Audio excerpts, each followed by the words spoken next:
Grazie a tutti di essere qua questa sera e benvenuti a questo che è l'ultimo appuntamento di Upgrade Naro, una serie di incontri per creare un filo diretto tra Naro e l'Unione Europea, con l'ausilio delle relazioni del professore Antonello Pezzini. Sono stati esaminati tanti argomenti. Questa attività rientra in quelle che sono le linee programmatiche volute dal sindaco di Naro, Maria Grazia Brandara, che sin dall'inizio del suo mandato ha proprio puntato sulla necessità di mettere in contatto questi territori del sud estremamente marginali rispetto alle politiche dell'Europa, dimenticati, lontani, con difficoltà di natura burocratica e amministrativa ad accedere. Ecco, Maria Grazia Brandara, il sindaco di Naro, ha voluto realizzare questi incontri. Oggi un altro argomento importante. Si parla di una nuova agenda europea per il turismo, la cultura e prassi di riferimento. Io voglio lasciare intanto, prima di entrare in argomento, lo spazio al sindaco di Naro, Maria Grazia Brandara, che è giusto che, come padrona di casa di questa splendida cittadina del barocco, ci dia il suo saluto e il benvenuto. Buonasera a tutti, buonasera a voi che siete qui, ai naresi che ci seguiranno da casa e a tutti gli altri telespettatori. Vi ricorderete, il nostro ultimo appuntamento delle 5 giornate era stato fissato per il 21 marzo. Ovviamente la ben nota situazione che si è creata nel mondo ha fatto spostare questa data. Quando abbiamo pensato alla data di oggi, per la verità non è stata una scelta, però a volte le cose non capitano per caso. Oggi è l'11 settembre, tutti ricorderemo che l'11 settembre il mondo è cambiato, l'Europa è cambiata, l'Italia è cambiata. Siamo tutti stati pervasi da una paura che ci ha attanagliato per tanti anni dovuta al terrorismo. Io ricordo insomma che molti di noi, parecchi, temevamo insomma che si potessero ripetere anche in luoghi a noi più vicini quelle situazioni. Oggi, caro professore Pezzini, paradossalmente siamo attraversati da un altro tipo di paura che è quella del Covid-19. Siamo diventati tutti a volte attenti, a volte superficiali, a volte non ci pensiamo, salvo poi appena abbiamo il primo caso positivo nel paese a ricorrere tutti a trovare rimedi, a dire no, dobbiamo stare distanziati, dobbiamo mettere le mascherine. Come vedete le presenze oggi sono contingentate come è giusto che sia e ringraziamo per questo TVA, Arturo Cantella, per averci dato questa possibilità di far conoscere agli altri quello che oggi si sviluppa in questa sede, perché abbiamo preferito, la legge anche ce lo impone, le norme ce lo impongono, avere quell'accortezza in più che ci faccia stare un poco più tranquilli. Mi verrebbe da dire, considerato che abbiamo trasferito questo momento da marzo a settembre, mi verrebbe da esordire, cara Margot, e come ha esordito il buon Enzo Tortora a Portobello. Dove eravamo rimasti? È lì, perché la capacità immensa di comunicazione del professore Pezzini, al di là del suo ruolo, perché a volte si può avere un ruolo incredibile, eccezionale, ma non sapere trasmettere nulla. Invece noi abbiamo questa fortuna di avere il professore Pezzini, che io ogni tanto le sottolineo queste cose, di cui mi onoro della sua presenza, ma anche del fatto che lui è consulente gratuito di questo Comune di Naro, insieme a tanti altri consulenti che ci stanno dando la possibilità di poter governare il paese pur tra mille e mille difficoltà.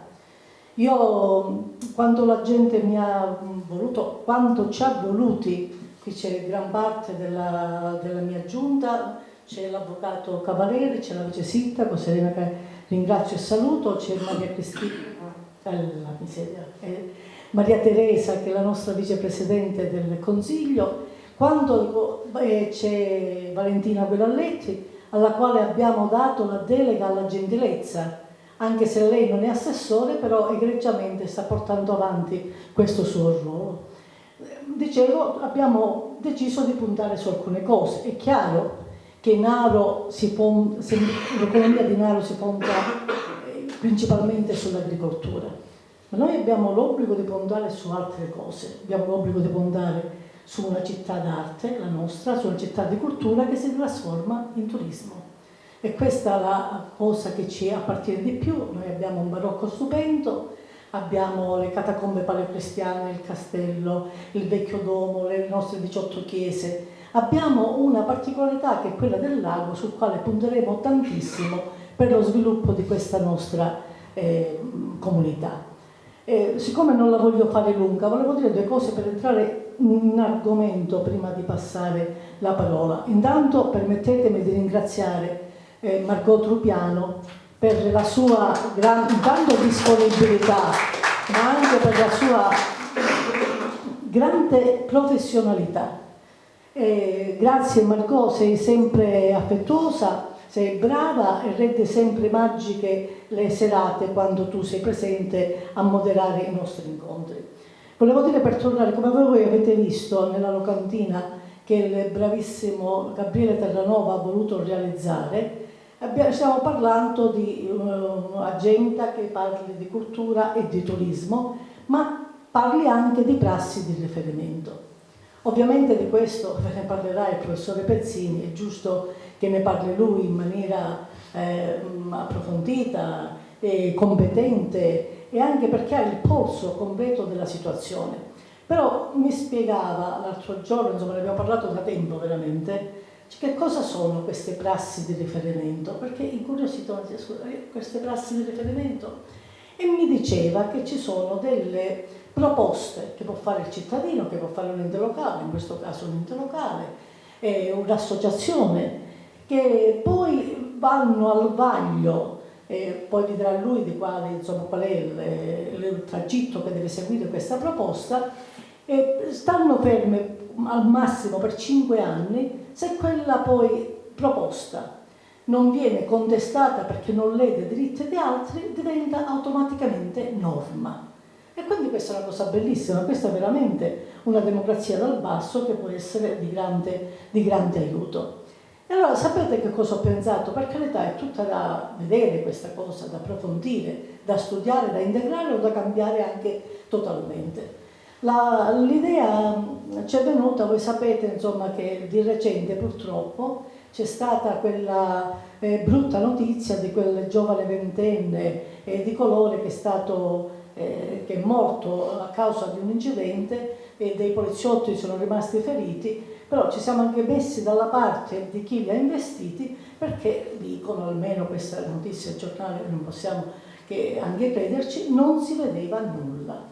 Intanto il nostro pensiero affettuoso va a questo giovane che ha lasciato la sua terra, è arrivato qui in Sicilia cercando di dare un minimo di risposta positiva al suo futuro, e invece ha trovato la morte. Ma noi dobbiamo preoccuparci anche di altro. Anche a Naro è successo tempo fa che un nostro concittadino, per fare footing, no, veramente lui è un passeggiatore seriale, lo fa anche di sera tardi, lo ha fatto in una zona completamente al buio, una macchina non l'ha visto e l'ha investito. Anche questo è stato un problema, come tanti di questi casi che succedono. E allora abbiamo visto, lo stesso nel caso, se non ricordo male, l'articolo 162 del codice della strada, comma 1, no, se non ricordo male, è chiesto perché non studiavo, che impone che chi guida una macchina, insomma, all'interno dell'autovettura ci debba essere un giubbotto catarifrangente oppure le bretelle retroilluminate, perché quando un guidatore ha un guasto o deve scendere dalla macchina deve indossarlo per evitare che. E allora ci siamo detti, non c'è lo stesso obbligo né per le bici, né per le moto, né per altro.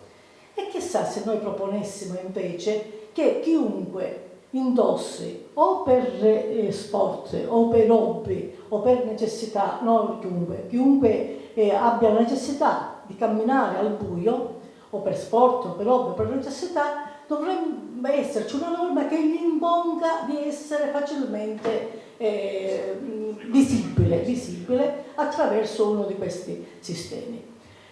Mi spiegava il professore Pezzini che non basta questo perché sono norme comportamentali che bisogna anche sottolineare con queste prassi di riferimento. E allora io dicevo, Naro, noi la stiamo cercando di fare di Naro una città che lo è stata sempre, una città libera. Ma io adesso dico, dalle barriere sia fisiche che non fisiche. Una città libera lo è stata, ma la vogliamo libera anche dallo CO2. E anche lì vorrei dire, ringrazio il professore Strano, Saverio Strano, che è un docente di fisica della materia, per la sua presenza, perché poi insomma ci darà una mano per delle cose che abbiamo in mente. Libera dallo CO2, dicevo, libera dalla plastica. Naro, una delle prime ordinanze che ha fatto, ancora non, perché mi pare che c'era un tempo, era quella della plastica free, ma libera anche, come dicevo, di qualsiasi barriera mentale o fisica vera e propria. E detto questo, oltre al discorso della prassi di riferimento, che poi dopo che avete ascoltato il professore Pezzini vi sarà anche più chiaro il percorso, noi abbiamo pensato, anche in una discussione che abbiamo fatto ancora una volta oggi, di vedere di poter fare l'impronta di carbonio del nostro comune, professore Pezzini. Però, siccome, come lo spiega lui, io non ci arriverei mai a quei livelli, io dico che noi abbiamo la volontà come amministrazione di farlo e poi insomma ci avvarremo delle professionalità di chi può darci quelle risposte, perché noi vogliamo essere avanti rispetto a tutti gli altri per avere un mondo più pulito, sicuramente più pulito. E anche una delle ragioni, io avevo oggi volevo indossare una camicia bianca, perché io invece sto ciuffo azzurro, e ci sta la camicia bianca. Poi mi sono detta, siccome il professore sicuramente parlerà del Green Deal, di questa nostra Europa, e allora come vedete, quindi il verde non può avere assolutamente altre suggestioni se non quello del verde, della purezza, dell'aria, dell'ambiente e di quant'altro. L'ho fatta lunga, io voglio ringraziare voi, tutti voi presenti, se dimentico qualcuno, poi c'è una sorpresa che non voglio anticipare io, Alessandra, poi parlerà Margot di questo argomento e voglio presentarvi ufficialmente l'avvocato Vincenzo Cavaleri, che salutiamo la capogruppo Cristina, che è arrivata poco in ritardo. Dicevo, voi lo conoscete forse non l'aveste, la maggior parte di voi, come vice segretario del comune. Poi ha deciso di andarsene in pensione, ma il comune oggettivamente non si poteva privare della sua professionalità e della sua grande capacità di mediazione. Avvocato, a te la parola. Grazie Sindaco per queste belle parole. In esordio, come diceva Margot Trupiaro, questo è il quinto ed ultimo appuntamento con il professore Pezzini, che è un componente storico del CESE, del Comitato Economico e Sociale Europeo. Il professore Pezzini stasera ci intratterrà sulle opportunità di una agenda europea per il turismo e la cultura. Turismo e cultura che sono per l'appunto due rami dell'amministrazione comunale che fanno parte dell'assessorato che il sindaco onorevole Maria Grazia Brandara mi ha voluto conferire qualche giorno fa, perché di questo io ringrazio adesso anche pubblicamente. Ecco, volevo dire solo una cosa, che l'esperienza di idee, di conoscenze del professore Pezzini mi auguro che possa diventare speranza per il domani di Naro. Grazie. Grazie Avvocato Cavaleri, a lei buon lavoro nell'ambito di questa giunta che effettivamente è da sempre molto attiva, molto operativa e quindi sicuramente con il suo contributo potrà fare bene e ancora meglio. Adesso siamo arrivati al momento clou di questo incontro, ci sarà la relazione del professor Antonello Pezzini. Il professor Antonello Pezzini è una personalità che io voglio presentare solo per quanti ci seguono attraverso la televisione, perché qui sappiamo tutti chi è componente del Comitato Economico e Sociale Europeo e docente di Economia e Gestione delle Imprese presso l'Università degli Studi di Bergamo. Voglio introdurre il professore Pezzini dicendo solo una cosa. Intanto questa sera parleremo di cultura e di turismo e nell'ambito di questo momento avremo anche la presenza di due artisti, due piccoli grandi artisti. Capirete attraverso la relazione del professore Pezzini perché ci sono questi artisti qua. Professore Pezzini, il presidente del suo CESE, Gellier, ha detto: credo che la cultura sia una riserva di energia non ancora sfruttata, insieme al turismo. Ha un potenziale immenso per la crescita economica e uno sviluppo equilibrato.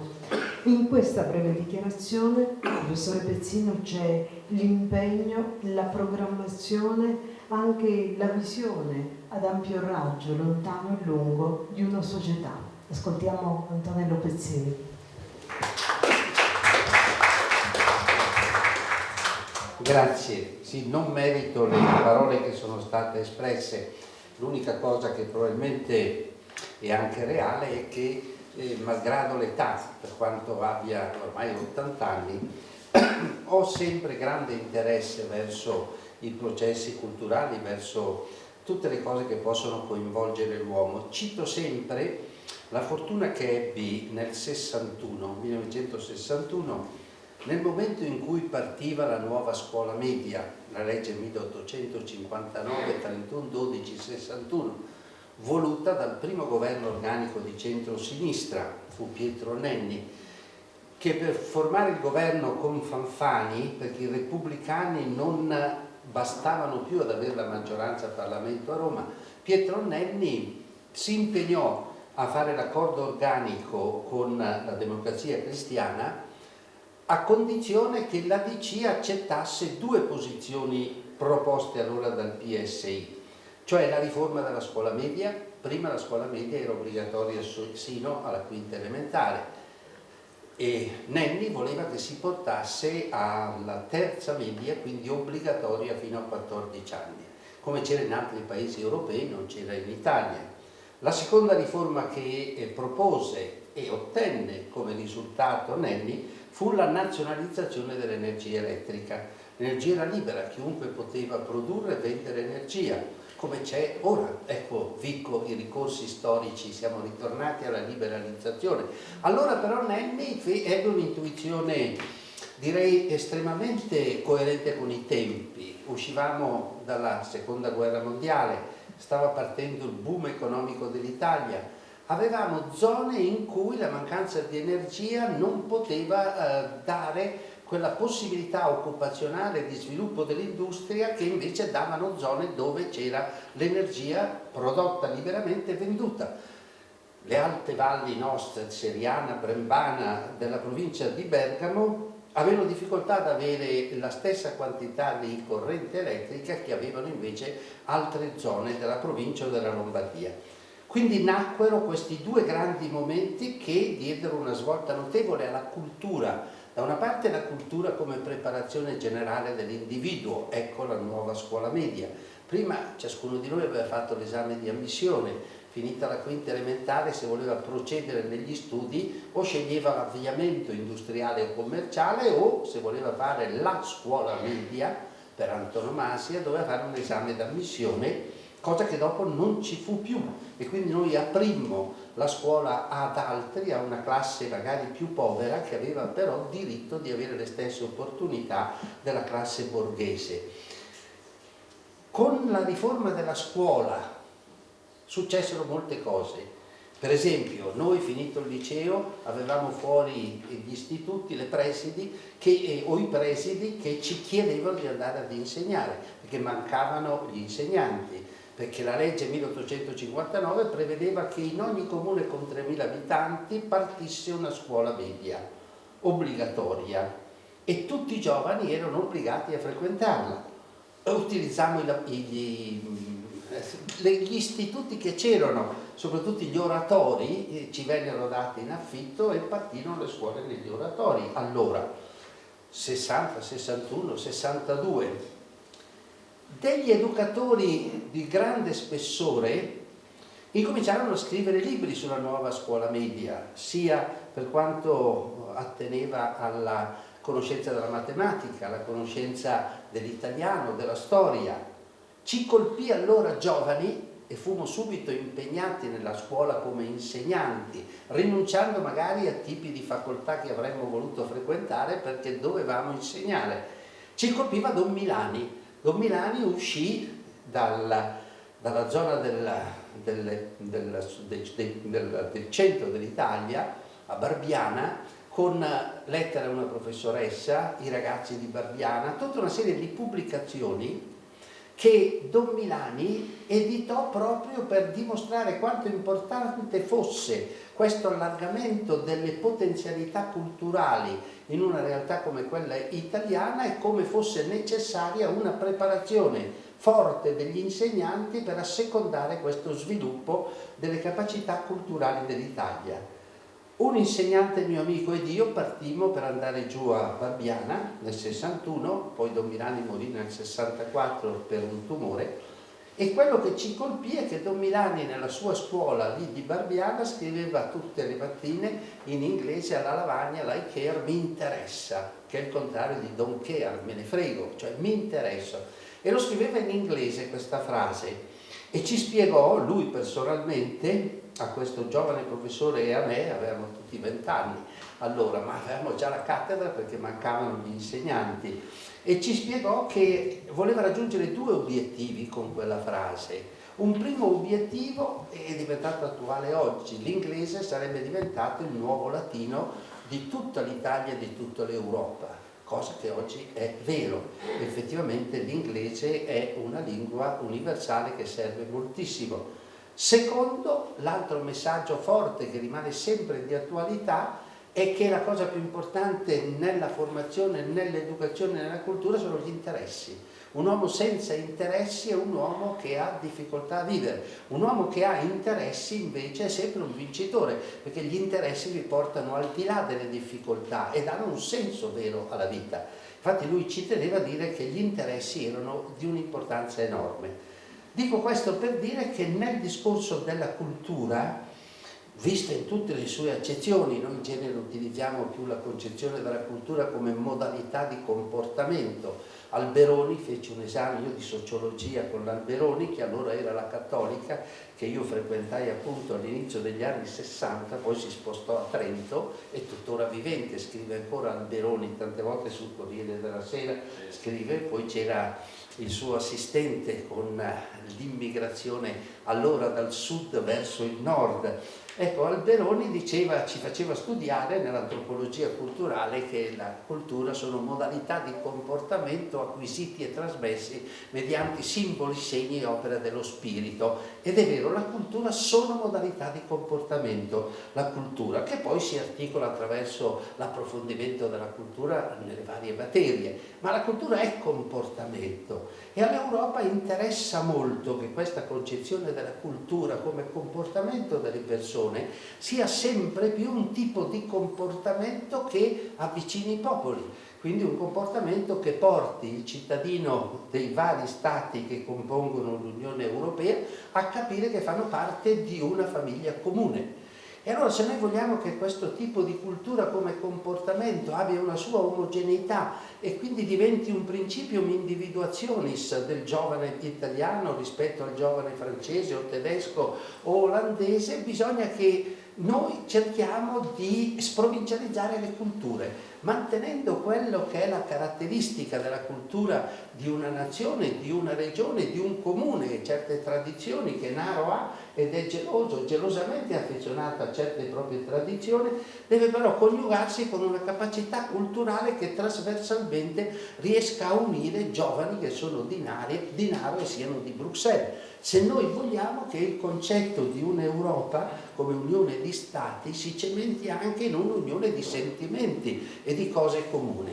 Per far questo l'Europa ha varato tutta una serie di progetti e di programmi. Il più noto è il famoso Erasmus Plus, che è questo grande programma europeo dotato di oltre 18 miliardi di euro, che viene conosciuto nella sua accezione più importante, che è lo scambio di esperienze che i giovani fanno in università da una nazione all'altra e che hanno consentito a molti giovani di spostarsi dall'Italia alla Spagna, alla Francia, alla Germania, alla Svezia, alla Finlandia, ma anche nei paesi dell'est. No? Si può andare anche nei paesi dell'est con Erasmus, sprovincializzandosi, comprendendo come certe modalità di comportamento che noi ci portiamo dietro nella nostra formazione possano avere manifestazioni e interessi diversi in altre manifestazioni, in altre nazioni, pur raggiungendo lo stesso obiettivo.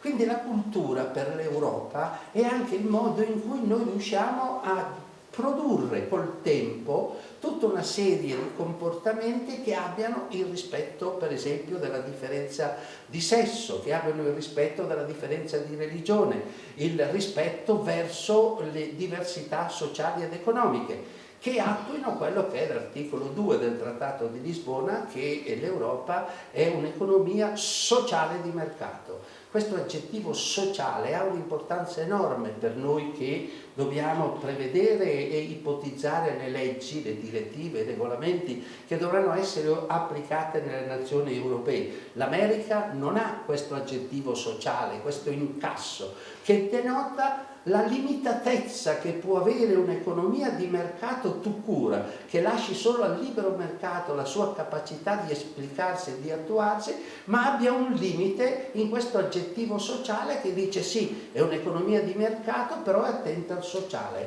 quindi deve stare attenti alle differenze di sesso, di religione, di ricchezza, eccetera. E questo fa parte della tradizione della cultura europea. L'Europa si preoccupa anche che i giovani abbiano queste esperienze diverse, allora ha creato tutta una serie di vasti programmi europei, servizio volontario europeo, per esempio lo SVE, per cui i giovani possono decidere di andare a fare un servizio, un'attività anche umile di cuoco, di cameriere, tutto quello che, oppure andare in ospizio a curare degli anziani, in realtà diverse dalla propria, sapendo di essere tranquilli dal punto di vista della sicurezza delle malattie, vengono versati dei contributi e hanno un piccolo compenso per poter vivere, ma trascorrono dai 6 a un anno, dai 6 mesi a un anno, in realtà diverse attraverso appunto l'istituto del servizio volontario europeo. A questo servizio volontario europeo, finanziato appunto dall'Europa e organizzato dall'Europa attraverso i suoi centri, attraverso una diramazione capillare all'interno delle realtà nazionali, in poli, in punti dove i giovani si rivolgono e possono poi entrare in questo respiro di scambio, abbiamo anche il volontariato europeo. Esiste un volontariato europeo, è nato 4 anni fa, che finanzia giovani dai 18 ai 30 anni che vogliono svolgere attività diverse in altre nazioni attraverso uno stipendio e attraverso una garanzia per quanto riguarda i servizi sanitari. C'è anche il servizio di solidarietà europea che viene esteso nei paesi in via di sviluppo. Giovani che desiderano andare, per esempio, a fare un'esperienza in altre zone dell'Africa, per esempio, o dell'India, dovunque, possono farlo attraverso questo servizio. Ecco, tutte tutti questi organismi che l'Europa ha creato hanno il compito, quelli che vi sto indicando, di dimostrare che in fin dei conti c'è un minimo comune denominatore che passa trasversalmente tra tutte le società europee, ed è necessario che i giovani abbiano la capacità di scambiarsi queste opinioni e queste esperienze. C'è il problema anche, che l'Europa ha molto a cuore oggi, dell'educazione alla pace. Bisogna riflettere a fondo su alcuni fatti storici. Noi stiamo, grazie a Dio, noi stiamo facendo crescere generazioni. L'ultima è la mia. Io ho visto fucilare davanti a casa mia 44 giovani dai 16 ai 22 anni nel 45, perché avevano una divisa diversa da quelli che li fucilavano, ma non avevano fatto niente. Era l'odio che era nato allora che aveva sprigionato i diavoli, di Ken Russell, questi diavoli. Noi però stiamo coltivando i miei stessi figli, i miei nipoti, crescono in una società che giustamente non ha guerre. Nell'uomo però esiste sempre l'eros e il thanatos, nell'uomo c'è sempre il bene e il male. Noi siamo un sinolo di materia e di ragione. Non sarebbe stato utile, non sarebbe stato sufficiente immolare il figlio di un Dio se non ci fosse stato bisogno di cercare di portare gli uomini a essere migliori. Ma la natura dell'uomo è sempre pencolante tra il bene e il male. Bene, le guerre riuscivano a far esplodere tutto il thanatos dell'uomo e poi c'era la ricostruzione.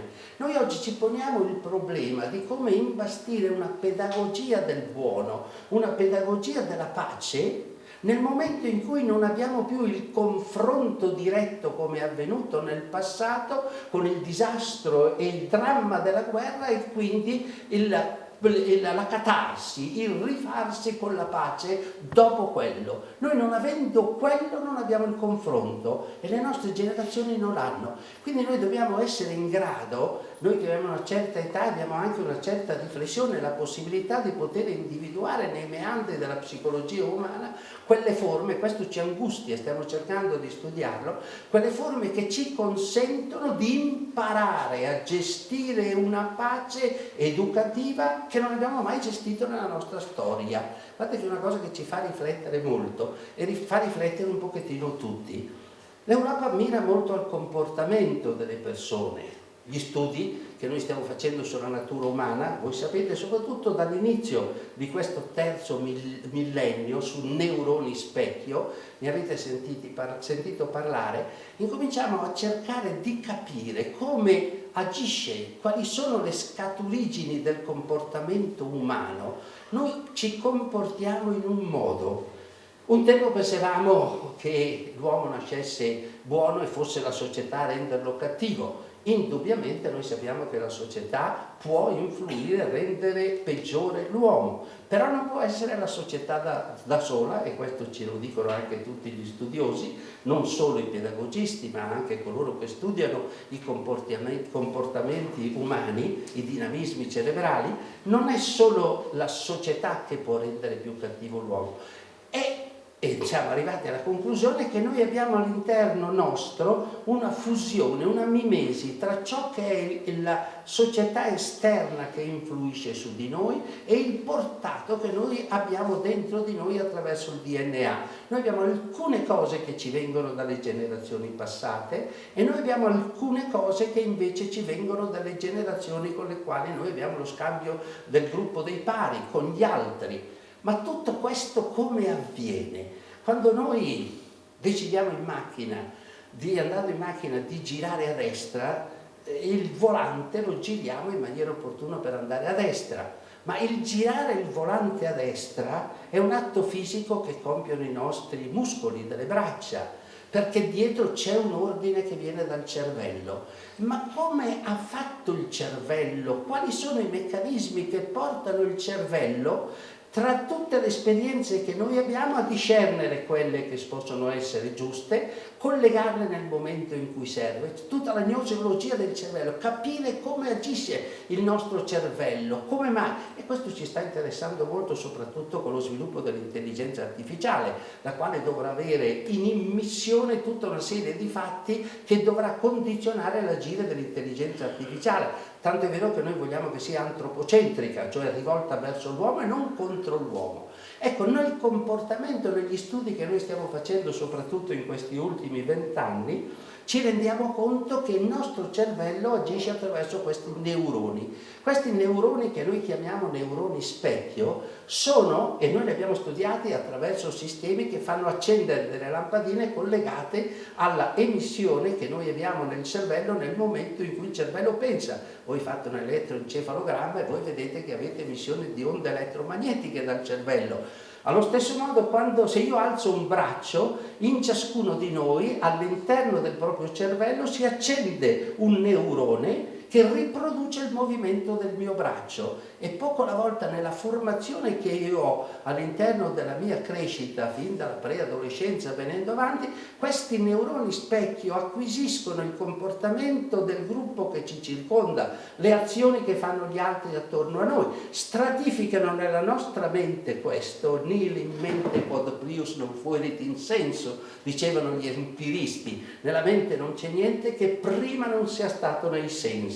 I razionalisti dicevano quod prius non fuerit in intellectu, distinguendo quello che è il cervello dall'intelletto. Però noi oggi sappiamo che non c'è un intelletto a priori, se non qualcosa che noi abbiamo nel DNA. Ma in sostanza le esperienze che noi facciamo nel corso della nostra vita si stratificano nel nostro cervello attraverso i neuroni specchi, i quali creano poi delle reti tra di loro, per cui alla fine noi siamo abituati, arriviamo a capire che il comportamento è il risultato delle esperienze. Quindi alla fine, se io giro a destra il volante e non lo giro a sinistra, perché io mi ponevo tante volte il problema, e lo ponevo anche a degli psichiatri con i quali discutevo, ma il mio cervello potrebbe a un certo punto decidere di andare a sinistra, allora le mie braccia vanno a sinistra. Non è possibile, perché i nostri neuroni specchi, dall'esperienza fin da piccolino, se voi prendete un bambino piccolo che cammina e c'è un gradino, voi vedete che cade immediatamente, cade 1 o 2 volte. Io ho visto nei miei 3 figli da piccolini, alla fine capiscono che il gradino, loro non conoscono l'energia gravitazionale, però cadendo poi stanno attenti. Ecco, allora l'esperienza che viene. Lo stesso nell'educazione. Qual è la differenza? Se io passo vicino a un negozio di fruttivendolo e vedo una mela che mi piace e la rubo, non mi faccio male, come succede quando un bambino in un gradino cade e si fa male, quindi la seconda volta sta attento. Se la mano mi bruciasse nel momento in cui rubo una mela, io non la ruberei la seconda volta, ma questo non avviene. Allora l'educazione ha questa funzione, non devi rubarla, perché questo genera un'alterazione nei rapporti. Ecco, il processo educativo in sostanza interviene a quello che in altri casi avviene attraverso i sensi. I sensi danno una reazione, l'educazione crea, e crea poi dopo le reti mentali che vi portano a comportamenti. E noi sappiamo quindi quanto è importante il fatto educativo, e quindi educare i ragazzi alla democrazia, educarli alla tolleranza, educarli al rispetto degli altri. Ma questo non è facile. Voi pensate, ve lo cito come esempio, per dire che un uomo che ha come me 80 anni, quando alla fine degli anni 50 Fausto Coppi, lo cito sempre, ebbe come amante la famosa Dama Bianca, e si venne a sapere che la Dama Bianca, che era legalmente sposata, era diventata l'amante di Fausto Coppi, fu messa in prigione. Ma tutti noi che allora eravamo giovani non trovammo strano che mettessero in prigione lei, che era una donna, e non mettessero in prigione Fausto Coppi, che era un uomo ed era sposato, perché era un uomo. Quindi noi legittimavamo il fatto che quell'uomo potesse aver avuto un'amante donna, ma non legittimavamo il fatto che una donna sposata potesse avere un amante. E il magistrato mise in galera lei e non lui. Ma questo non ve lo dico come fatto che la cultura del tempo legittimava questo. Se voi riflettete, andando avanti, il nostro ministro degli interni, lo chiesero l'altro giorno alla televisione, mi hanno detto non di Mirabella in Vaca, di Caltagirone, il famoso ministro degli interni dopo la seconda guerra mondiale, Scelba fece misurare il bikini e diede l'ordine che dovesse essere almeno di 40 centimetri, se no non poteva una donna avere in una spiaggia un bikini che superasse, che fosse meno dei 40 centimetri, ma venne fatto proprio, è stato chiesto proprio anche alla televisione nei giorni scorsi. Cioè, voglio dire, se voi riflettete su certi fatti, e ci può riflettere soprattutto uno che avendo una certa età ha colto diversità culturali e modalità di comportamento diverse, con legittimazioni diverse nel corso della propria storia, vi rendete conto quanto la cultura si evolva e quanto sia importante che questa cultura si evolva attraverso linee che siano condivise e diventino sempre più rispettose un po' delle differenze di ciascuno di noi e quindi tengano conto delle differenze di ciascuno di noi. Ma questo è il risultato di crescita culturale. Ecco, a questo tende molto l'Europa attraverso i suoi progetti culturali, portare la gente a capire che per vivere insieme in realtà diverse in Europa dobbiamo accettare, capire persone diverse, intervenendo anche con provvedimenti legislativi. Vi dico questo per citare che a Bruxelles affrontiamo dei problemi che sono strani ma sono fondamentali. Vi faccio un altro esempio sulla cultura europea. 18 paesi europei hanno nella loro legge il matrimonio tra due persone dello stesso sesso, cioè in Belgio un uomo può sposare un uomo, una donna può sposare una donna, in Italia non può avvenire. Ponetevi un problema, ce lo siamo posti e l'abbiamo risolto noi a Bruxelles con la legislazione europea, nel rispetto delle opzioni differenti. Ponetevi il problema dell'adozione della successione. Immaginate un italiano che in Belgio sposi un belga. Legittimo perché può sposarsi un uomo con un altro uomo in Belgio. L'italiano ha delle ricchezze, ha delle abitazioni, quello che volete voi, lo stesso ha un patrimonio il belga. Supponete che muoia l'italiano. Nel momento in cui muore l'italiano, l'uomo che ha sposato il belga e in Italia ha dei possedimenti e in Italia poteva avere un figlio o hanno adottato un figlio, non può lasciare l'eredità del belga perché la legge non riconosce questo matrimonio nella legge italiana. Però il belga sì, può dare l'eredità del marito italiano al proprio figlio adottato in Belgio perché il Belgio lo riconosce. Quindi noi creiamo una differenza, una ingiustizia nel campo della successione tra persone, figli di persone che hanno adottato legislazioni differenti in Europa ma che non sono compatibili con la propria nazione madre. Allora abbiamo scisso il concetto, abbiamo detto l'Italia non ha il matrimonio tra due uomini, non tenga il matrimonio tra due uomini se ritiene che culturalmente non sia accettabile. Però accetti il principio della successione, quindi anche se non ha l'istituto del matrimonio deve accettare la successione che vale per non creare un disequilibrio tra il giovane belga e il giovane italiano. Cioè soluzioni di questo tipo, ve ne ho citato una, ma alcune volte intervengono per cercare di sanare situazioni che hanno posizioni culturali diverse e tradizioni diverse nei paesi, ma vanno a toccare qualcosa creando ingiustizia tra coloro che non c'entrano, come nella successione. Vi ho citato questo per dire che tutto il discorso della cultura come modalità di comportamento è di un'importanza enorme, sia nell'educazione, quindi portare i neuroni specchio, soprattutto dai preadolescenti, a creare reti mentali su cose che possono avere valore rispetto a cose che hanno meno valore, dipende molto da noi e dall'educazione. Se poi questo va sul turismo, c'è tutto il turismo che si coniuga, che si sposa con la cultura. L'Europa vuole che si diffonda molto il turismo. Noi in Italia, voi pensate che solamente il turismo rappresenta il 5% del nostro PIL, il PIL dell'Italia è 1.750 miliardi di euro, il PIL del turismo è il 5% e il 6% dell'educazione. Quindi il turismo è di un'importanza enorme, anche perché il turismo ci consente di valorizzare quelle che sono le tradizioni culturali. attraverso il turismo noi riusciamo a mettere in evidenza quello che è stato il nostro patrimonio nella storia, quello che noi abbiamo creato nella storia, e quindi tutto ciò che noi abbiamo di bello non è più una cosa che appartiene solo a noi, ma appartiene a tutto il mondo, a tutta l'Europa, a tutta l'umanità. Quindi l'Europa difende molto il concetto del turismo attraverso dei bandi e attraverso i finanziamenti che vanno sul turismo, però raccomanda sempre che questo turismo venga gestito in maniera sostenibile, cioè che il turismo serva anche a veicolare quei concetti che sono cari all'Europa, che sono quelli del progresso, cioè dello sviluppo economico, lo sviluppo sociale e lo sviluppo ambientale.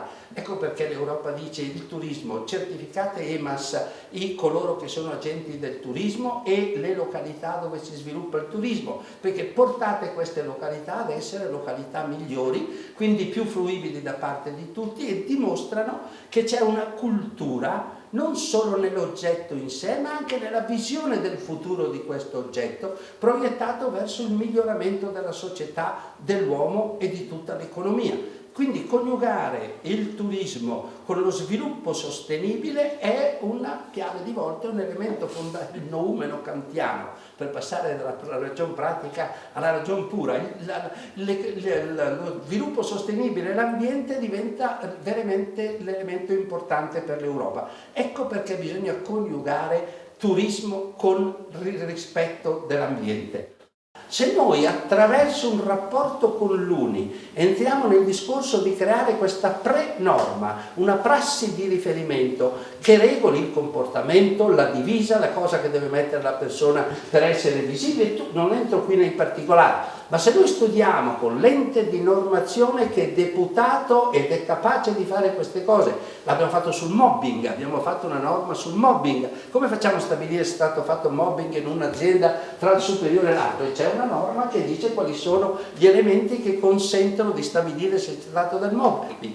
Quindi se voi entrate in questo concetto, che può essere adesso quello per il free time, ma può essere anche il concetto come regolare il comportamento dei cittadini all'interno della città di Naro, ed è stato fatto questo già in altre realtà comunali in Italia. Se voi entrate in questa strada, voi entrate in una evoluzione culturale perché vi porta a non accettare più in maniera così liberista o in maniera spontanea determinati processi che regolano la vostra vita nei rapporti vostro personali o nei rapporti con gli altri o nei rapporti con l'amministrazione e il comune che voi avete. Vi porta a stabilire delle modalità di comportamento che vi fanno crescere su questo problema e vi portano a entrare di più in quello che è il respiro che vuole l'Europa, perché l'Europa vuole che i suoi cittadini, i cittadini europei, e voi di Naro siete tutti, noi abbiamo tutti la doppia cittadinanza nazionale ed europea, non dimenticatelo, sancito dal Trattato di Lisbona, quindi porta i cittadini di Naro a migliorare nel complesso la loro posizione, l'hanno già fatto in molte altre città europee e anche in alcuni comuni dell'Italia, e quindi aumenta tutto il livello culturale, che in sostanza, come dicevo prima, sono le modalità di comportamento acquisite e trasmesse. Acquisite modalità di comportamento più sicure per voi, per gli altri, per tutta l'economia di Naro. Grazie.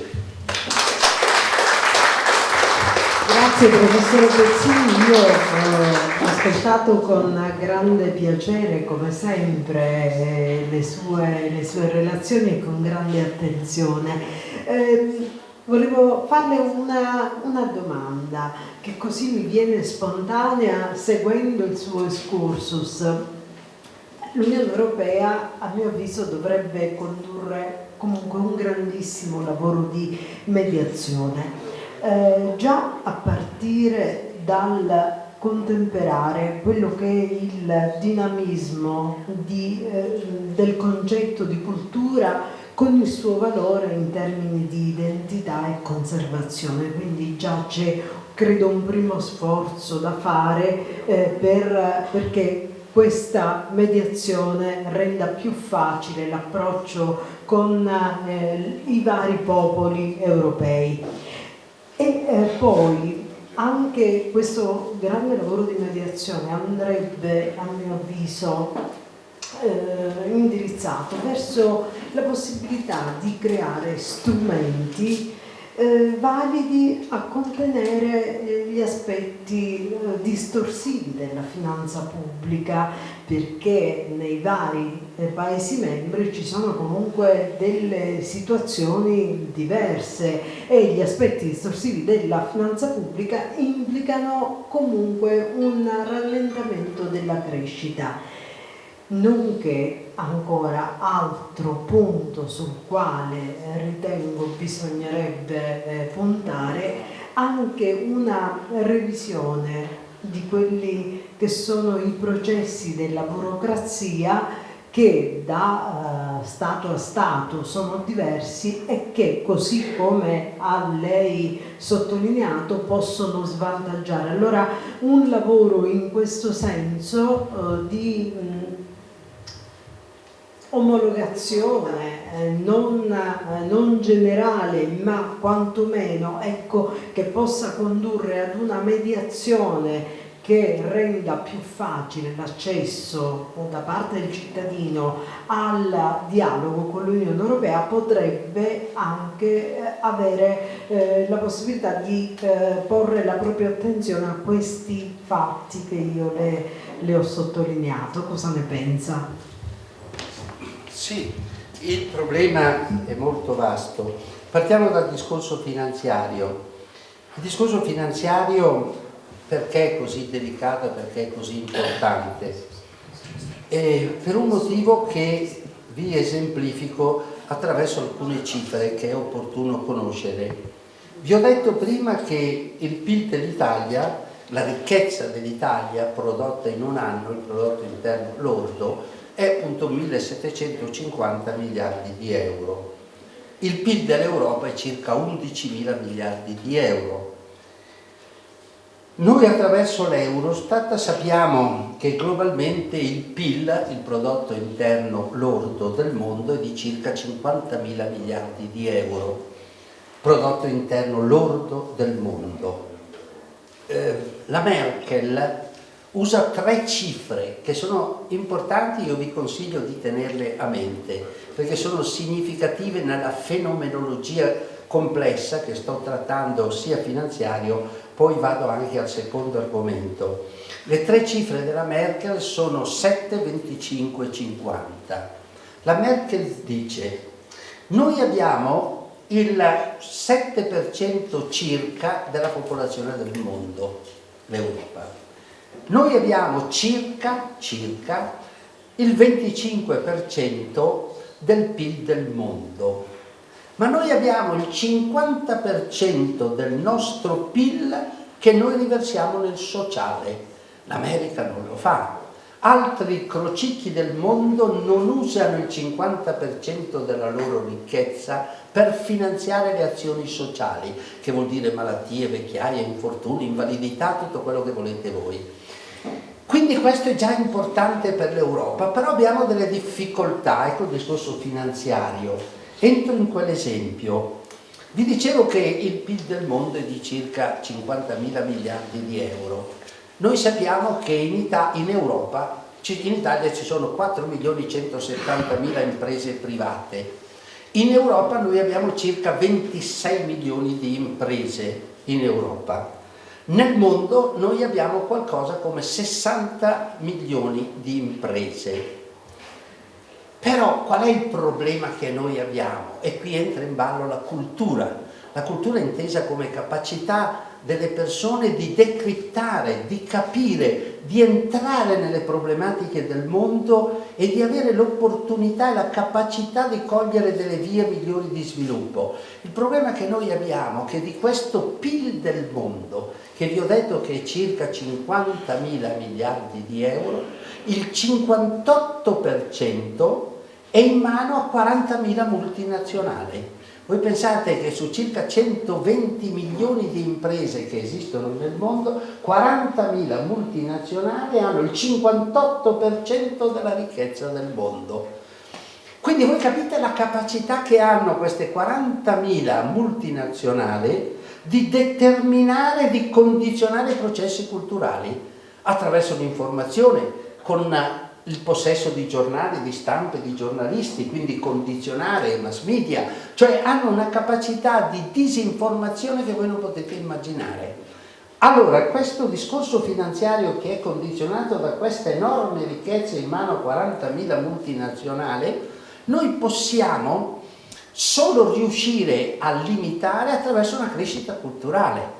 Quando noi parliamo di democrazia, non parliamo di democrazia uguale in tutti i paesi europei, in tutti i paesi del mondo. La democrazia è uno dei concetti, come voi sapete, più belli, più difficili, ma più in evoluzione, più in fieri. La democrazia muta, cambia, migliora, cresce con la crescita culturale della popolazione. Se una popolazione cresce, capisce di più, capisce che la democrazia deve essere condizionata e gestita in un certo modo. Se non cresce non la sa gestire nel modo migliore e la gestisce nel modo peggiore. Vi faccio 2 esempi. Voi tutti sentite parlare adesso, per esempio, di legge elettorale. Ma siete così sicuri che in una democrazia avanzata la legge elettorale debba essere fatta solo da coloro che ne usufruiscono, cioè dai partiti politici? O non pensate che una democrazia più matura possa elaborare sistemi diversi per arrivare a stabilire una legge elettorale che sia più aderente alle decisioni dei cittadini, alla volontà dei cittadini, agli interessi dei cittadini, alle sensibilità dei cittadini, che non all'interesse dei partiti politici che fanno la legge elettorale perché per salvaguardare la loro posizione di predominio all'interno e di rapporto tra di loro. Però è chiaro che se non c'è nella società uno sviluppo culturale così forte da capire questo problema, non è possibile stabilire che la società faccia una legge elettorale. Non è a livello di democrazia per poterlo fare. Voi vi stupirete se io vi dico che in alcune democrazie più avanzate della nostra, tipo quella inglese, gli appannaggi dei parlamentari, solo parlamentari perché i lord inglesi non hanno stipendio, lo fanno a titolo gratuito, ma dei parlamentari inglesi non è deciso dai parlamentari al loro interno come viene in Italia, ma attraverso un gruppo, come nella Corte d'Assise, voi nominate un gruppo di persone che decidono, ecco, voi stabilite 30 persone con un titolo di studio, con fedina penale, che abbiano una vita specchiata, eccetera, vengono estratte attorno e per 3 anni stabiliscono quali possono essere le prebende da dare ai parlamentari o le agevolazioni nei treni o sugli aerei, tutto. Anche questa è una forma di democrazia più partecipativa, ma questo avviene, non può avvenire così d'emblée, di colpo, ex abrupto, avviene nel momento in cui in una società si sprigionano capacità culturale di visione dell'evoluzione della democrazia e di partecipazione molto più attenta e molto più sensibile, in grado di stabilire una democrazia in un livello leggermente superiore, leggermente più opposto. La Merkel ci dice, ve l'ho detto già un'altra volta, ve lo ripeterò sempre, noi gestiamo la Germania con 69 senatori. Abbiamo 16 Länder, il più piccolo ha 2 senatori, il più grande ne ha 7, ma questi 69 senatori che gestiscono le regioni, i Länder della Germania, sono eletti dai 440 parlamentari tedeschi che eleggono 69 senatori.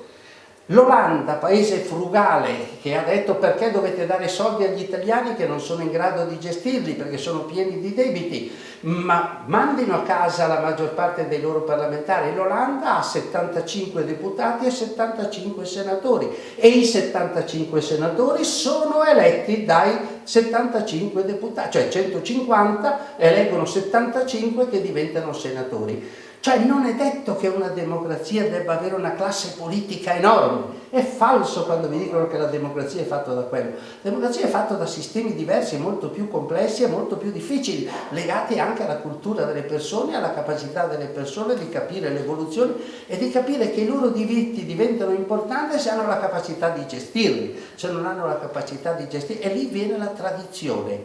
Quando noi lavoriamo in Africa, per citare l'esempio estremo per farvi capire quanto sono difficili certe cose, una delle cose più difficili che noi abbiamo è convincere in Malawi. Parlo del Malawi perché ho lì una casa, ho fatto delle aziende, ci andavo spessissimo, ho fatto la malaria 2 volte e conosco i loro comportamenti.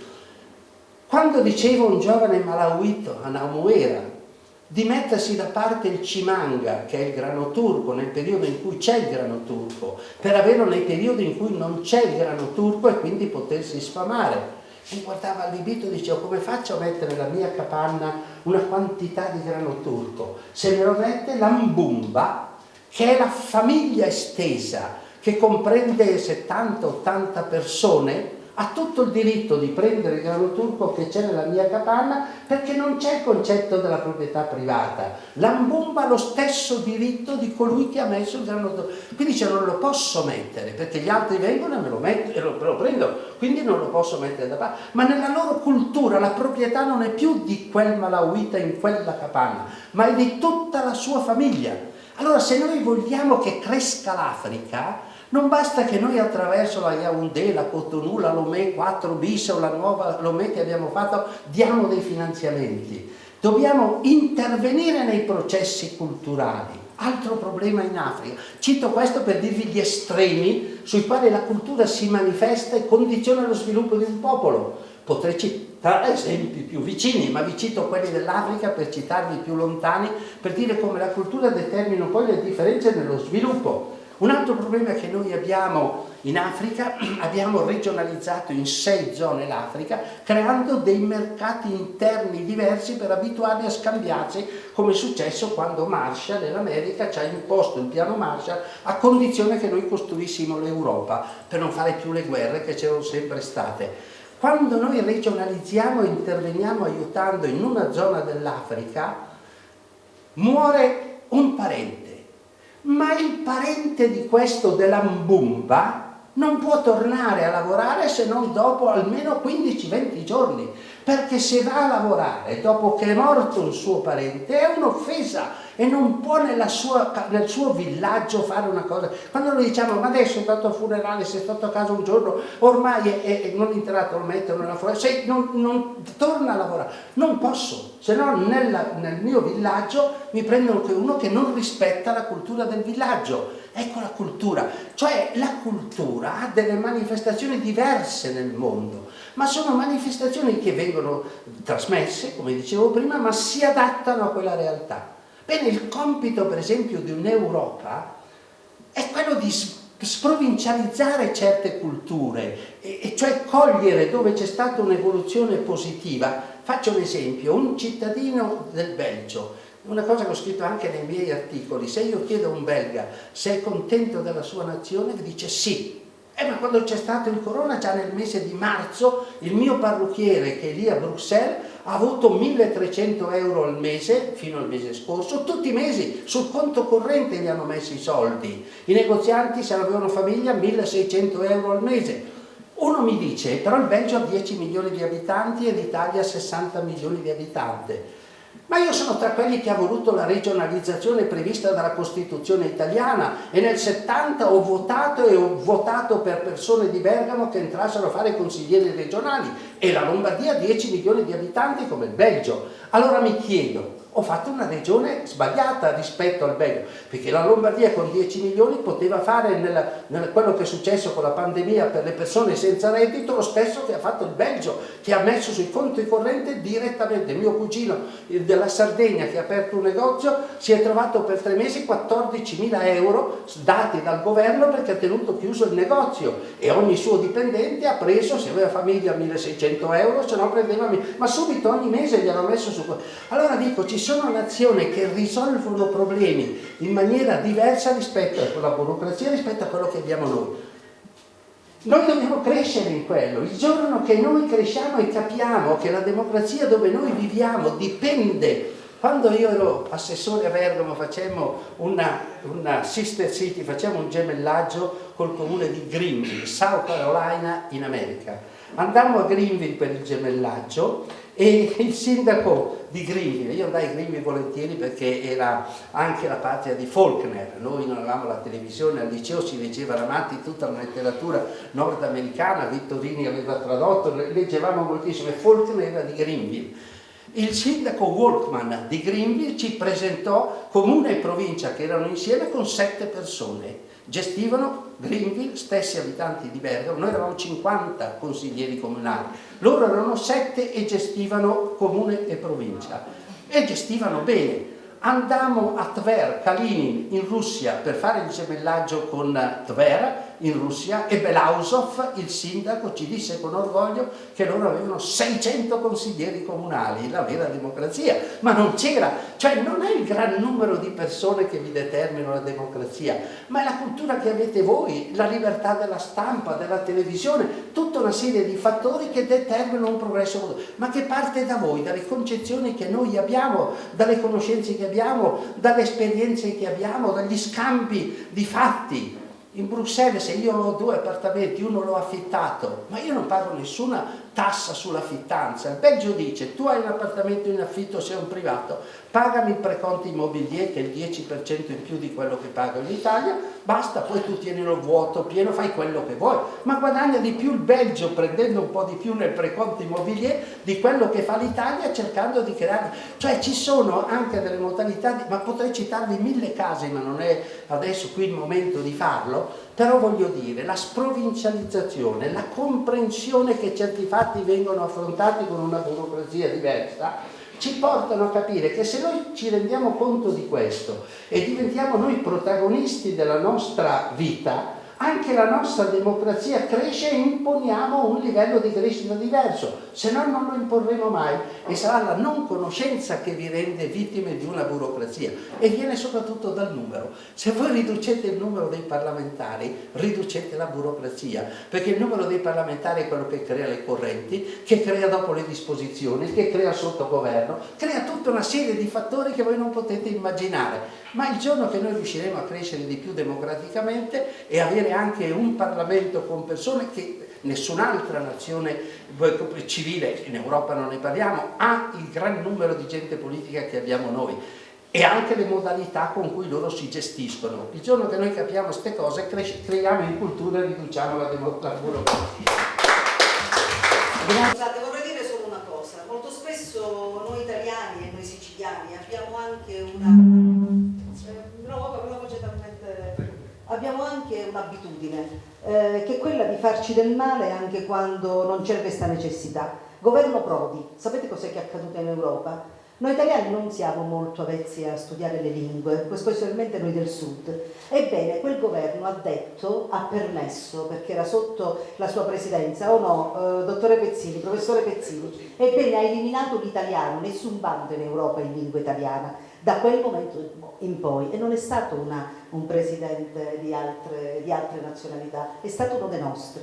Quindi a quel punto sembrava che la motivazione è stata: così gli italiani studieranno l'inglese. Il risultato è che così gli italiani molto spesso rimangono indietro rispetto anche alla partecipazione, alla condivisione di politiche europee che invece vedono spesso l'Italia un po' indietro. Sul fatto però dei bandi ho una piccola esperienza, però quell'esperienza mi è stata utile. Io ho fatto dei pessimi bandi in Sicilia, pessimi dal punto di vista della normativa, perché mi sono resa conto che quando ho ereditato 2 programmi comunitari, il Fondo Sociale Europeo e il FESR, questi venivano assolutamente imbavagliati, immobilizzati dai ricorsi, perché il ricorso, il TAR, ti blocca una graduatoria per 2 anni, ed allora, avendo la necessità, l'assoluta necessità che comunque questi bandi potessero dare i propri effetti, allora mi sono inventata quello che era un po' il bando a sportello, che non premia i progetti migliori, premia quelli che, superato un certo punteggio, arrivano prima.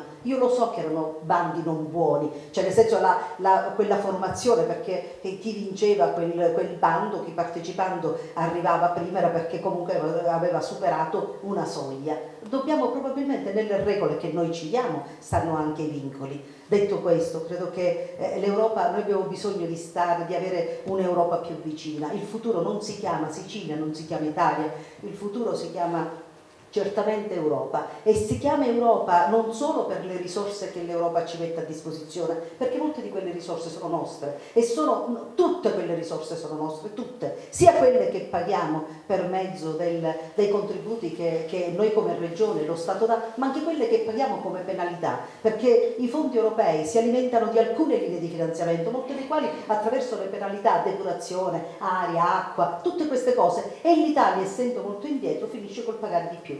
Guarda caso poi alla fine noi contribuiamo a pagare queste cose e nello stesso tempo poi non siamo nelle condizioni di spendere probabilmente nella stessa misura. Ecco perché Maria Grazia ha voluto proporre queste giornate. Io spero che il professore Pezzini torni qui, perché oggi parlavamo, tra 15 giorni escono alcuni bandi, oggi ne abbiamo discusso, li guarderemo bene anche nei prossimi giorni. Ebbene, cogliere le opportunità, non perché l'Europa dia delle opportunità, dà l'occasione di accorciare le distanze. Questa distanza ha un handicap, ha un handicap primario, che è quello che se tu devi tradurre un bando della Comunità Europea ti devi affidare a qualcuno. Io avevo superato questa cosa per un periodo, la moglie del mio capo di gabinetto era una traduttrice, per cui lì dovevo dire grazie al mio capo di gabinetto allora che mi permetteva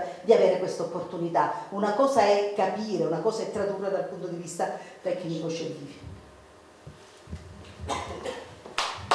Mariella Leggenda, già vicepresidente della Regione Siciliana, grazie. Mi dica, professore, c'è altro? Scusa. Non si preoccupi, non ci sono problemi. Avevamo infatti preventivato insieme al sindaco Brandara una scaletta che prevedeva proprio che poi fosse dato spazio anche alle vostre domande, era sola questione di qualche minuto.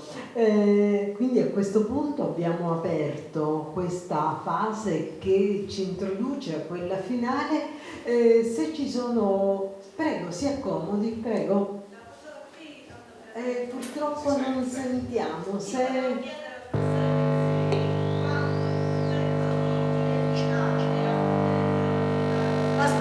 che lo sento. Identità europea.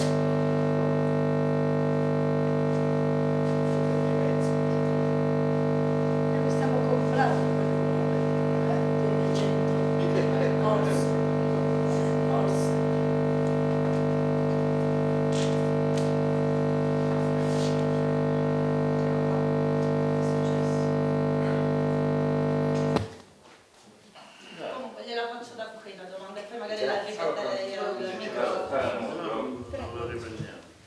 quanto il concetto di l'appartenenza e l'identità alla comunità europea è quello che ci manca probabilmente per superare il problema sollevato dal professore Combo. Sì, no, è vero quello che dice la signora e quello che dice anche il professore.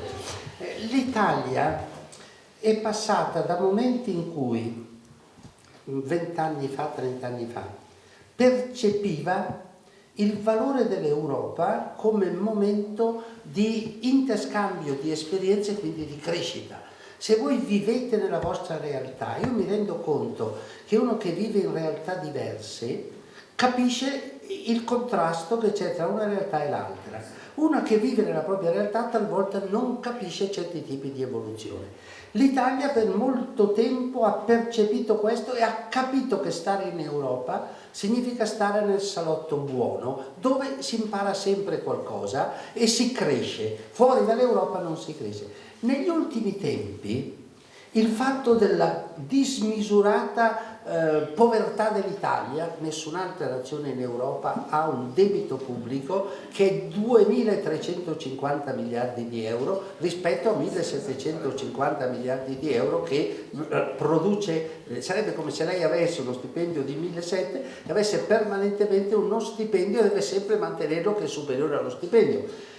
Il fatto che l'Europa ci chiedesse di rientrare e facessimo le cose che fanno in altri paesi, con le pensioni eccetera, ha creato il populismo. Io mi ribello all'Europa, non faccio quello che vuole l'Europa perché l'Europa mi impone. Ma è lo stesso problema che avviene quando voi dite al ragazzo sì, puoi uscire, però torna e fai i compiti, devi fare anche il tuo dovere. Invece no, non vogliamo fare il nostro dovere, noi non abbiamo bisogno dell'Europa. Hanno incominciato a dire alcuni partiti politici qualche anno fa in Italia. L'Inghilterra che è uscita dall'Europa, l'Italia che contesta l'Europa. Alla fine, se non c'era l'Europa adesso a salvarci con questo Next Generation, sarebbe stato un dramma. Quindi l'identità europea è qualcosa che viene da una cultura in cui uno capisce che cresce se sta con altri. Se io frequento quelli bravi, cresco anch'io. Se frequento quelli cattivi, non cresco. Ecco perché è giusto avere questa identità europea, capire che l'Europa ci fa crescere. Non è i soldi che ci dà, ma ci fa capire come certi problemi, non entro in particolare, ma se noi seguissimo 1000 cose della vita quotidiana e le confrontassimo tra quello che avviene in Italia e quello che avviene in Europa, ci renderemmo conto che altri in altre nazioni hanno risolto in maniera brillante problemi che oggi ci vengono a costare l'ira di Dio, perché abbiamo creato, per esempio, se io sono in Danimarca, vi faccio un esempio, e io sono un artigiano e uno viene e mi chiede il lavoro, io gli dico ti do 1.800 euro al mese di stipendio in Danimarca. Se uno viene a chiederlo a me in Italia o in Olanda, la stessa cosa dalla Danimarca, e mi dice voglio lavorare da te, cosa mi dai?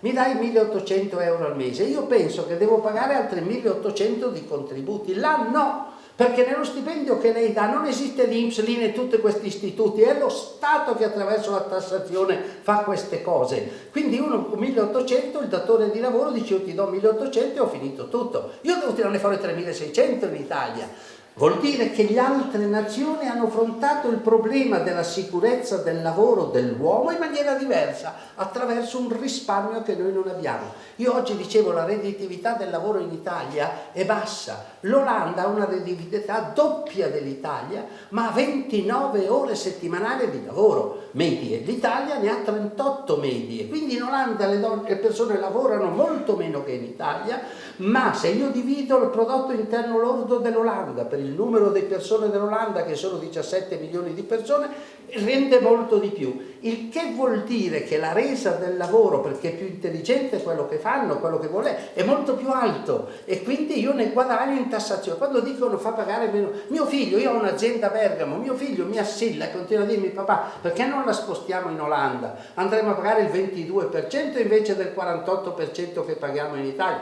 facendo lo stesso lavoro. Io non lascio Bergamo. Ma è logico che se vado in Olanda pago meno tasse, ma non perché loro evadano, loro sanno amministrare i soldi meglio dell'Italia, quindi possono far pagare meno tasse alle persone dando servizi migliori di quelli dell'Italia. Questo è il problema di fondo. Però sono persone che riflettono di più su tante cose, si sono sprovincializzate più degli italiani in certe cose. Quindi l'identità europea viene nel momento in cui noi capiamo che risolvere certi problemi, il mio problema è uguale a quello degli altri, diceva Don Milani, uscirne insieme la politica, uscirne da soli è l'egoismo. Dobbiamo uscirne insieme, acquisire, come dice lei, l'identità europea, ma nasce anche da questi incontri. Volevo sapere se ci sono altri interventi, altre domande. Si parla tanto di MES in questo momento, MES. Al di là delle posizioni politiche, ecco, volevo la sua idea, perché c'è questo conflitto fra l'accettazione e non accettazione. Credo che sia alla fine una misura importante anche per la sanità. Ecco, brevemente, Velocissimo, il MES anche per me è importantissimo perché ci consente di svecchiare i nostri sistemi sanitari, va solamente ai sistemi sanitari e noi ne abbiamo bisogno. Esiste nel Movimento 5 Stelle un preconcetto in un'area del Movimento 5 Stelle che deriva dal fatto che un tempo il MES è stato dato alla Grecia con delle condizioni capestro che sono state tolte perché tutti i giornali l'hanno detto, ma rimane questo vecchio concetto. Se il Movimento 5 Stelle riesce a capire che non esiste più il condizionamento, purché io lo spenda per la sanità e non per altre cose, non esiste problemi. Ma io credo che alla fine lo capiranno anche loro, utilizzeremo il MES perché per l'Italia è un toccasana per la sanità, quindi sono positivo Ci sono altre domande? Allora, Certo, un momento atteso comunque.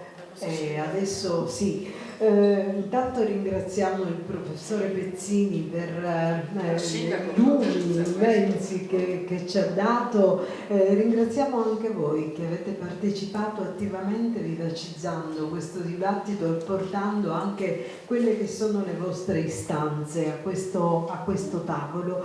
Professore Pezzini, l'Europa si occupa anche del patrimonio che rappresentano gli artisti ambasciatori della cultura europea. Ecco, ho voluto citare questo perché a conclusione di questa bella serata abbiamo anche noi una rappresentanza di artisti straordinari. Li ho chiamati all'inizio piccoli, grandi artisti, non a caso. Sono Mirko e Valerio Lucia, che invito a venire qui. Mirko e Valerio sono 2 12 anni di Porto Empedocle, che bravissimi, talenti straordinari. Io mi tengo a distanza, la giusta distanza imposta dalle normative. Mirko e Valerio, voi avete avuto un grande colpo di fortuna, che più che fortuna è stato il vostro talento così grande da riuscire a varcare qualunque soglia e arrivare a raggiungere Chris Martin dei Coldplay. Ecco, noi vogliamo sapere intanto cosa avete provato in quel momento, come è accaduta questa cosa. Allora, intanto grazie per l'invito. Guarda, è stata un'emozione veramente incredibile, è un'emozione che non si può spiegare, talmente è forte. Cioè, è stata veramente un'emozione incredibile, non si può spiegare quello che è successo, perché è stata una storia veramente fantastica, è come stare dentro un film. Il vostro film, perché mi pare che avete anche tanti bei progetti. Non ho capito. È un film, dico, che non è terminato perché avete tanti bei progetti. Sì, i progetti sono tantissimi, però che ancora non possiamo, svelare, perché è tutto, top secret, se si può dire così, è tutto segreto che vi diremo più in là, fra qualche giorno, settimana. Perché rappresentate per noi tutti un fiore all'occhiello, quindi vi sosterremo e siamo fieri veramente di voi, tanto fieri che vogliamo a questo pubblico adesso, a chi ci vede da casa, riproporre 2 video che sono relativi, è uno solo nel quale c'è il servizio del TG1 sull'evento che ha coinvolto questi 2 straordinari talenti della nostra terra. Possono partire le immagini. Stiamo così lo vediamo pure noi. Sì, lo vedo volentieri.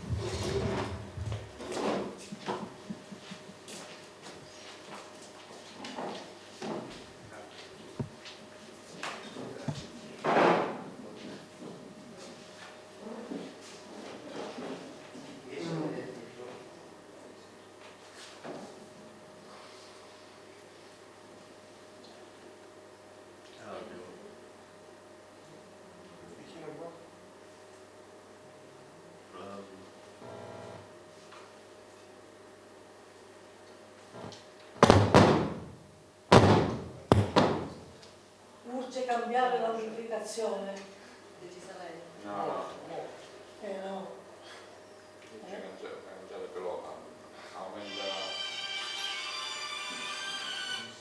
Favola di Mirko e Valerio, i 2 gemelli di Agrigento che nei giorni dell'emergenza Covid avevano ricevuto un messaggio dai Coldplay, realizzano il loro sogno. Giovanna Luce. All right, here we go. The love of us together at home. Okay, boys. 3, 2, 1, go.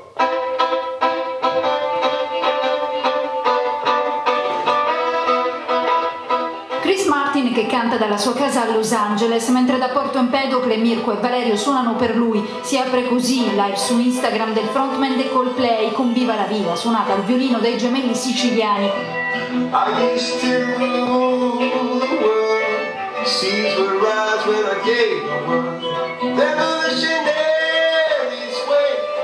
Tutto era cominciato un mese fa, le stesse note al violino, il video sui social, Chris Martin e i suoi che lo vedono entusiasti, il grazie ai gemelli e l'incoraggiamento a tutto il paese sprofondato nella pandemia.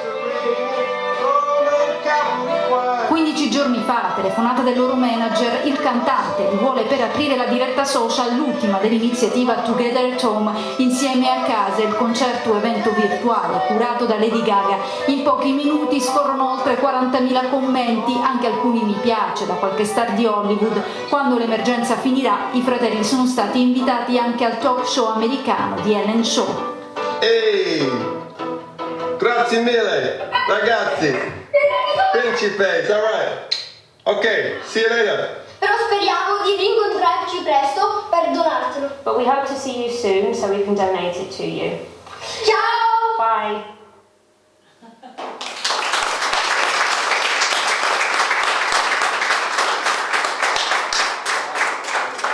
Fantastici.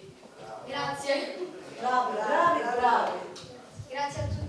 Complimenti, Grazie a voi. ancora per essere stati qua. Questi È un piacere. grazie. Questi rappresentano i talenti che l'Europa vuole promuovere attraverso tutta una serie di programmi. Ecco perché li abbiamo avuti qui questa sera, perché li volevamo anche ambasciatori di questa cultura che questa sera abbiamo celebrato e che speriamo di fare crescere con l'aiuto dell'Unione Europea. Grazie professore Pezzini, grazie sindaco Maria Grazia Brandara, grazie a voi tutti per essere stati qui.